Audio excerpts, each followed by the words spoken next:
Students, आज हम कक्षा 9वीं विषय हिंदी, इस विषय हमारा पाठ 15 जो एक कविता है मेघ आए। ये जो कविता है इसके कवि हैं सर्वश्रद्धा सक्सेना जी।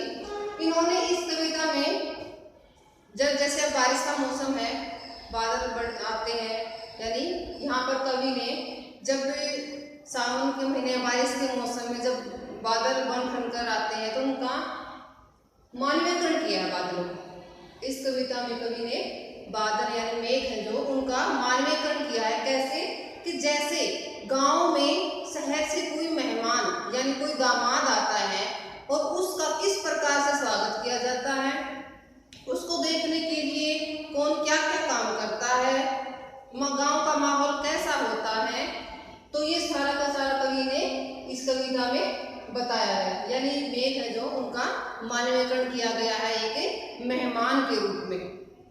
आइए कविता को हम पढ़ते हैं। मेघ आए बड़े बन ठन के सवर के, आगे आगे नाचती गाती बयार चली, दरवाजे खिड़कियां खुलने लगी गली गली। पाँव जो आए हो गांव में शहर के, मेघ आए बड़े बन ठन के सवर के। तो स्टूडेंट्स यहाँ पर कवि जी हैं जो मेघों का क्या कर रहे हैं, मानवीकरण कर रहे हैं कि जिस प्रकार कोई मेहमान आता है गांव में, कोई जैसे दामाद आता है तो वो बन ठन कर सज सवर कर आता है। तो यहाँ पर कवि भी कह रहे हैं कि जब बादल आए हैं ना, काफी दिनों के बाद बारिश का मौसम हुआ है, काले काले बादल देखने को मिले कवि को, वो कह रहे हैं कि बादल ऐसे लग रहे हैं जैसे गांव में कोई मेहमान बन ठन कर सवर कर आया हो। यानी कोई दामाद है गांव का तो वो बन ठन कर, यानी बन ठन कर का मतलब होता है सज सवर कर आते हैं, यानी जो अच्छे से तैयार होकर आते हैं वो आया है। आगे आगे नाचती गाती बयार मतलब हवा चली। जब बारिश का मौसम होता है तो ठंडी ठंडी पहले हवा चलती है ना, तो इसी यहाँ पर कवि कह रहे हैं कि बारिश की खुशी में, यानी कि बारिश होने वाली है तो जो हवा है ठंडी ठंडी हवा चलने लगी है, दरवाजे खिड़कियां खुलने लगी गली गली। इसका मतलब है कि जैसे गांव में जब कोई मेहमान आता है उसको देखने के लिए सभी लोग अपने अपने दरवाजे खिड़कियां खोल कर उनको झांक झांक कर देखते हैं। तो इसी प्रकार हवा से, क्योंकि हवा चलने लगती है पहले, तो ठंडी ठंडी हवा से जो दरवाजे खिड़कियां हैं वो खुलने लगी हैं।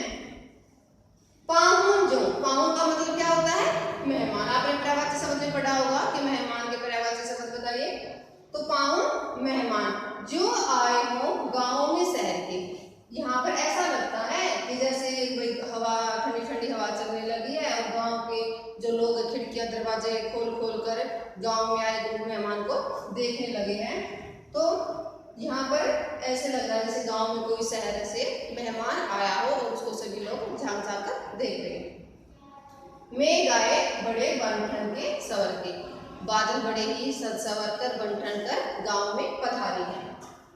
नंबर 2 का जो हमारा स्टैंजा है, पेड़ झुक झांकने लगे गर्दन उचकाए। उचकाए का मतलब क्या होता है, उठाकर। आंधी चली धूल भागी घाघरा उठाए, बाकी चितवन। बाकी चितवन का अर्थ क्या होता है, तिरछी नजर यानी तिरछी दृष्टि।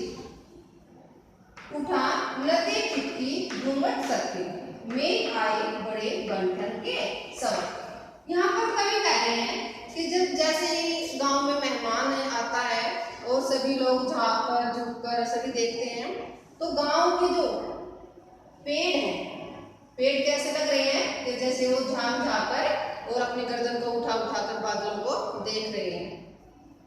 आंधी चली धूल भागी घाघरा उठाए, और जो बारिश सबसे पहले क्या चलने लगी है, आंधी चलने लगी है, और जो धूल है ऐसे लग रही है तो तेज हवा के कारण जो धूल है वो अपना घाघरा उठाकर भाग रही है। बाकी चितवन उठा नदी खिड़की, बाकी चित्र यानी तिरछी नजर। जब बारिश का मौसम हो गया है, हवा तेज चलने लगी है, तो ऐसे लगता है जैसे नदी थी, जो नदी है वो थोड़ी सी ठहर गई है यानी ठिठक गई है और उसने थोड़ा सा अपना घूंघट सरका लिया है और तिरछी नजरों से वो बादलों को देख रही है। मेघ आए बड़े बन ठन के सवर के, जो बादल हैं वो बड़े ही सज सवर कर गांव में पधारे हैं। आगे देखते हैं, स्टैंजा नंबर 3 है हमारा। बूढ़े पीपल ने आगे बढ़कर जुहार की, बरस बाद सुधि लेनी, बोली अकुलाई लता ओठ हो किवाड़ की। किवाड़ मतलब किवाड़ बोलते हैं ना, तुम दरवाजा उसको किवाड़ बोलते हैं। हंसाया ताल लाया पानी परात भर के, मैं गाय बड़े बंठन के सब। यहाँ पर कवि कह रहे हैं कि जैसे गांव में जैसे कोई मेहमान आया है, जैसे दामाद आता है, तो जो बड़े बुजुर्ग होते हैं तो वो क्या करते हैं, उसकी जुहार। ये हमारी परंपरागत प्रक्रिया है जो दामाद के आने पर गांव के बड़े बुजुर्ग करते हैं उसको। यहाँ उन्हीं का मानकीकरण किया गया है।